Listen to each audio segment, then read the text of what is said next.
Well, good evening. It's good to be here. And well, Chris asked me to talk about selecting forage species for a changing environment, and what we do on our farm is, you can see we have to deal with drought and flooding, maybe not flooding, but definitely mud and a lot of heat. And talk a little bit, introduce you, show you our farm here, the poultry houses. In front of it is a new seeding of bar optima, which is the backbone of our forage system.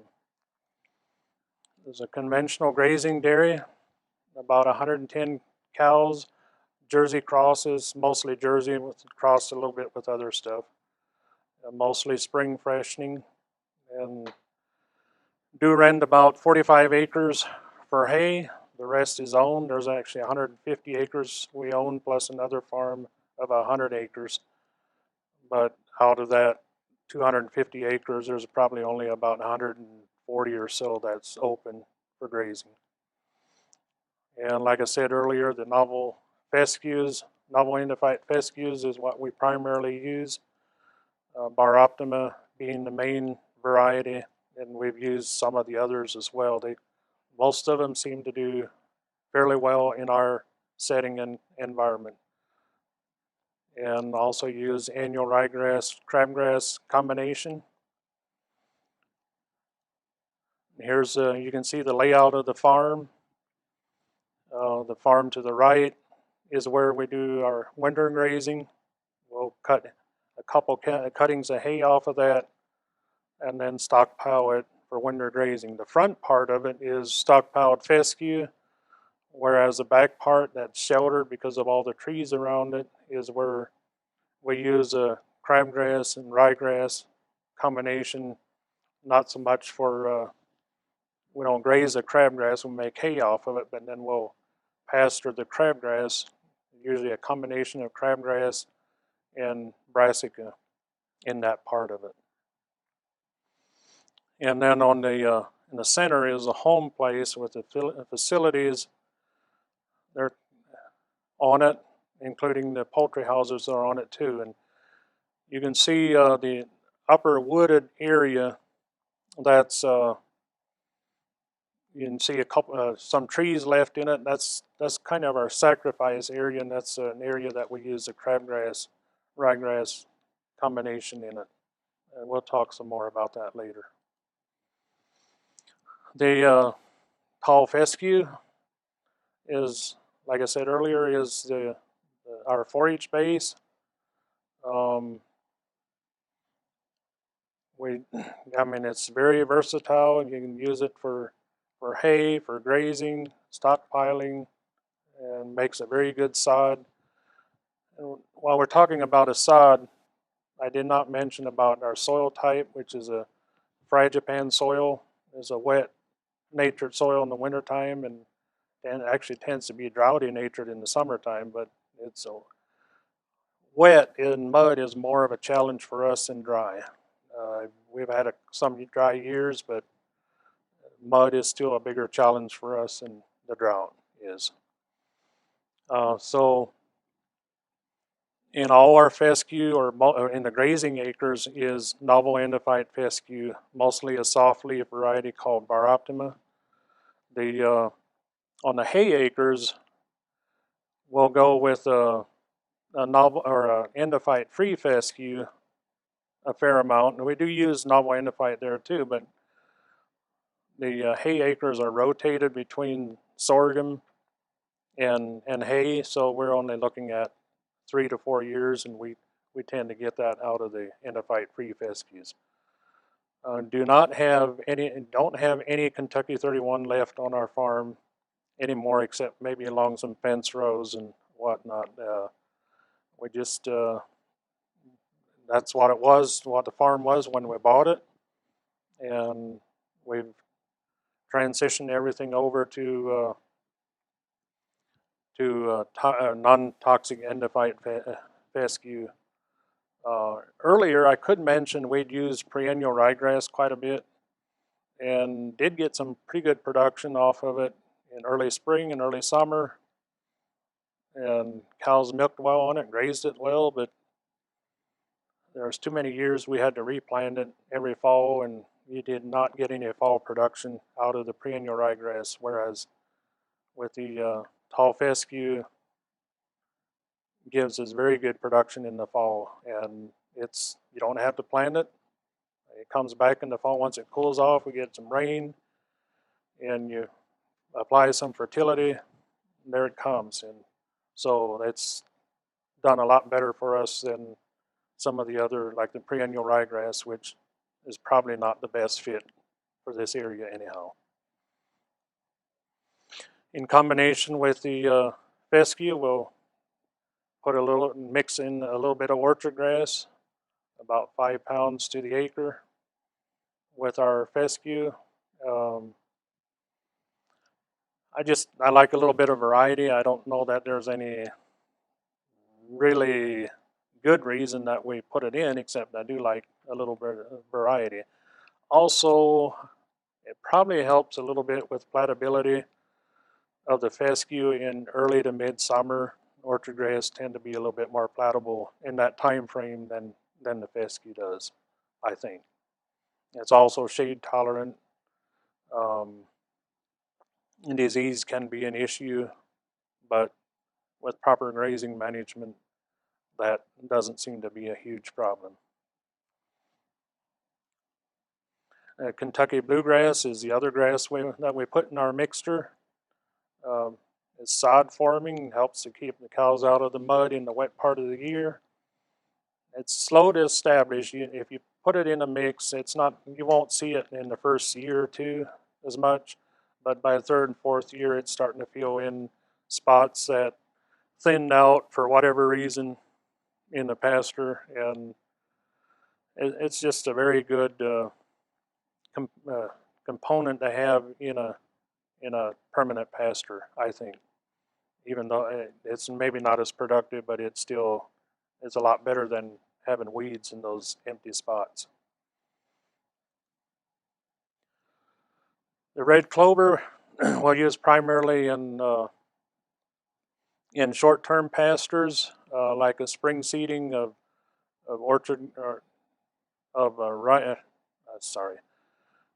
chicory and plantain, and we'll add some red clover in with that, including white clover for a short-term pasture, and plant that in the spring. It can produce some very good summer forage, but weeds are a challenge in that mixture.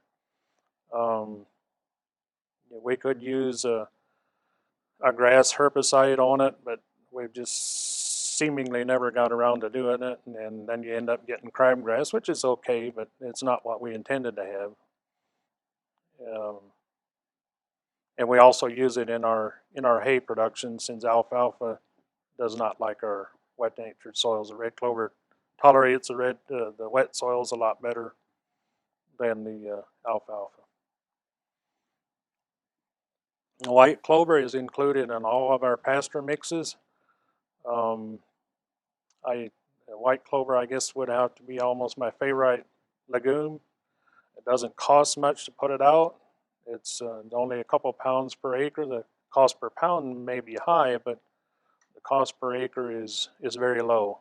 And I think it provides more nitrogen long term than probably the red clover. I know some of the other legumes potentially can produce more, but realize there's a lot of fear of bloat from white clover, but I guess I fear a pasture with no clover a lot more than I do bloat. I would rather deal with a bloat than have no white clover, which bloat has not been an issue for us. And alfalfa is something we don't use a lot, but I think if we have used it some, but I think if you're on a well-drained soil, alfalfa would definitely be a part of my acres, maybe even up to 20%, mixed with orchard grass or even fescue, but orchard grass probably being the better fit of the two, especially on farms where you're producing hay as well for your own use or for selling. First couple cuttings take it off as hay, and then you can pasture it when the fescue starts to slow down, and also while you're stockpiling the fescue. Uh, Helps to fill in that fall gap, late summer and fall. Annual ryegrass is a grass that we use a lot of. It's probably my favorite annual cool season grass, and it's probably one of the most economical cool season annuals that you can put out. It's easy to establish. We do it and establish it by drilling and broadcasting. Establishes quite well either way. The broadcasting not so well in early fall, but in later fall when we have good rainfall. We use it in combination with crabgrass on those acres that I told you earlier that we use for winter feeding, sacrifice areas. We'll just simply broadcast the ryegrass onto those areas in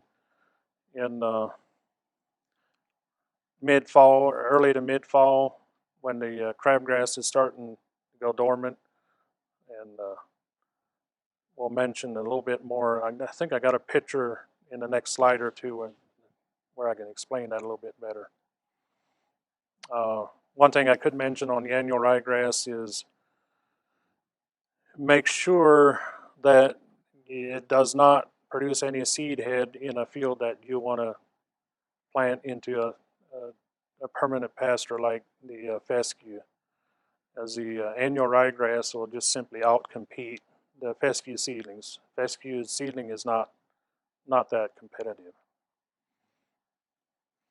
The small grains we've used for with brassicas and a little bit oats and triticale especially. There's some triticale varieties that will grow almost like oats in the fall and still over winter and produce some early grazing in the spring, which for us is not early grazing. Real early grazing with an annual in the spring is not a big plus, as our soils tend to be so wet that it doesn't tolerate the animal traffic without a good sod. Small grains would fit very well in a double crop system where you're harvesting, planting after corn silage harvest, and then taking it off as an early silage crop before corn silage. That's a combination that's very popular and seems to work quite well. Takes a fair amount of fertility, and the more tons you're taking off, the more important the fertility is. Sorghum sudans is it's probably underutilized, especially the BMRs. Sorghum sudans, I think, should be used more than they are. They're fairly expensive, but they help fill in an area for dairy and for stocker where you need quality forage. They help to fill in that gap in July, August, and September when the cool season perennials they're not very productive and the quality tends to be fairly low in that time frame. That's where we would use it. And also if we have a field that we need to reestablish, a fescue pasture field that's been thinning out and maybe we sacrificed it, fed hay on it in the wintertime, we'll go in and spray it, kill it out in late April and plant sorghum, no-till sorghum sudans into that in May. Usually we use a safened variety so we can help control the grasses and the spiny pigweed, which has increasingly been a problem for us in our pasture fields. And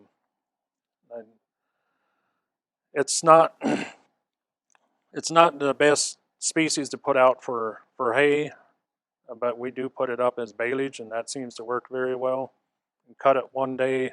I like to cut it in the forenoon, and then the next day we'll roll it up. I've found that with our high humidity and all the sugars that we have in the sorghum sudans, that 24 hours on the ground is long enough. If you leave it much longer than that, it can actually start spoiling right in the windrow, getting some molds in it. But the variety, by far my favorite, is a variety from Alta that's called 9302. It's a dwarf variety, a Prakriti dwarf, and it's also a BMR. Quality on it is very high, and for a summer annual. Um, we really like this. Regrowth, persistence has been pretty good for us. It does require, all sorghum sedans do require rotational grazing, in my opinion. It's not a species that you want to turn a group of cows in and leave them there for a month. 3-4 days you need to get them off, which we do 12 hours. Every 12 hours we move. And we will use it, the sorghum sedans, at night, in the evening, and then in the daytime we'll go on our fescue pastures. This does two things. It increases our rotation length for the pasture or the fescue pastures, and also by grazing you're not going back and forth from one thing to the next. It's providing consistency, which the cows like. They don't want to go from dried up or stalky fescue. I mean, since our pastures aren't like that sometimes. To and then go from sorghum sudan to that stalky pasture. If we use it in combination, seems to work a lot better for us.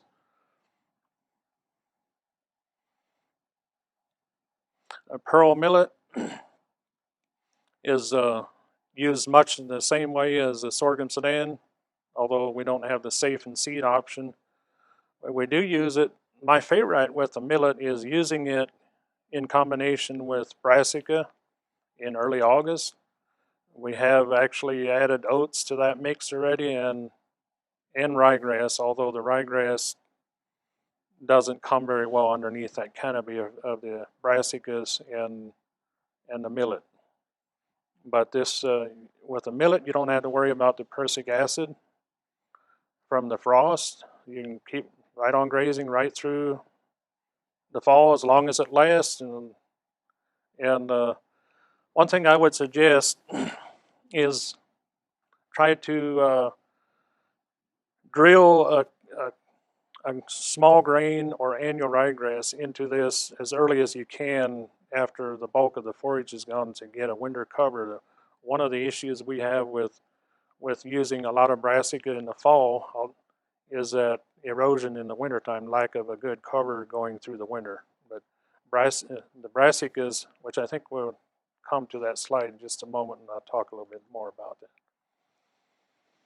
that. Crabgrass, I mentioned we use in the sacrifice areas, and that has done extremely well for us. It's simple to and you simply broadcast it. You can drill it, although you have to keep it shallow. Drill it shallow, but the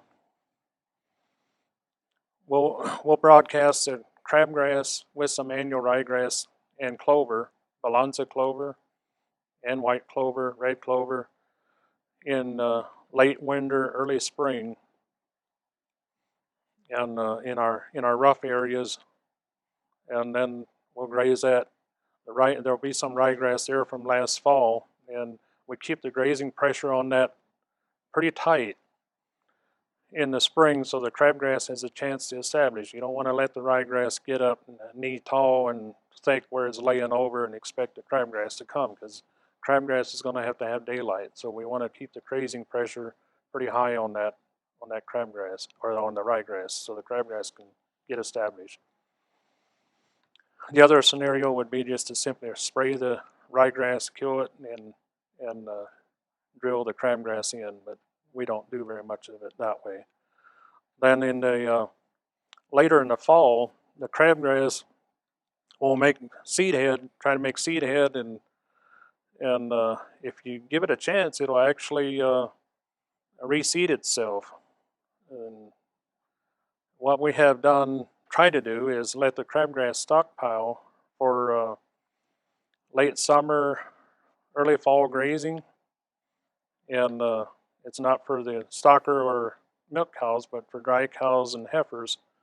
We'll mob graze it and broadcast the ryegrass into that in front of the cows and let them tread the seed in, which you get a fairly decent establishment doing it that way. The ryegrass won't come on early enough to produce any fall grazing. If you want fall grazing from the ryegrass, you would probably have to either spray the crabgrass out or cut it really short in late August and no-till drill the crabgrass or the ryegrass into the crabgrass if you wanted fall grazing. The annual clovers, like I said, we use some balanza in combination with the ryegrass, crabgrass.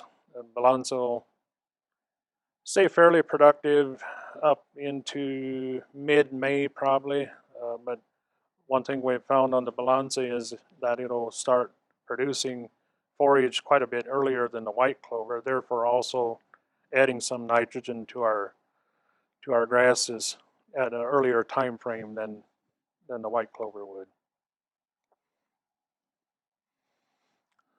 There's the brassicas. We talked a little bit about the brassicas earlier. I think brassicas are probably way underutilized for the fall growth or fall forage production. It's an extremely high quality.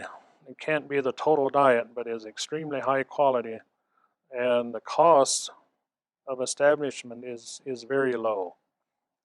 So I think we need to really look at this in combination with the millet or with the small grains.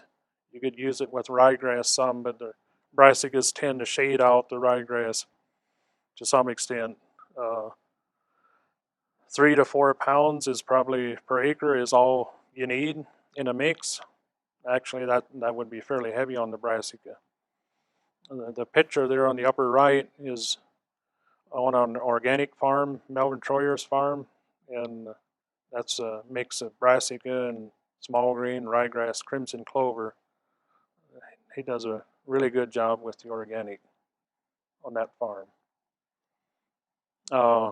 Brassicas, you need to limit. I mean, you don't want the whole diet brassicas. Probably 30 to 40% of their diet would be enough. And also, one thing to mention about the brassicas is if you have a group of stockers, don't expect them to go in and dig in the brassicas right out the gate, because they won't. It'll take them 1 to 2 weeks to get used to it. Whereas beef cows or dairy cows that are used to it, they'll know what it is and they'll go right to it. But they got to acquire a taste for it. So, so stockers, it could be a little bit more of a challenge, unless you have older animals with them that know what it is.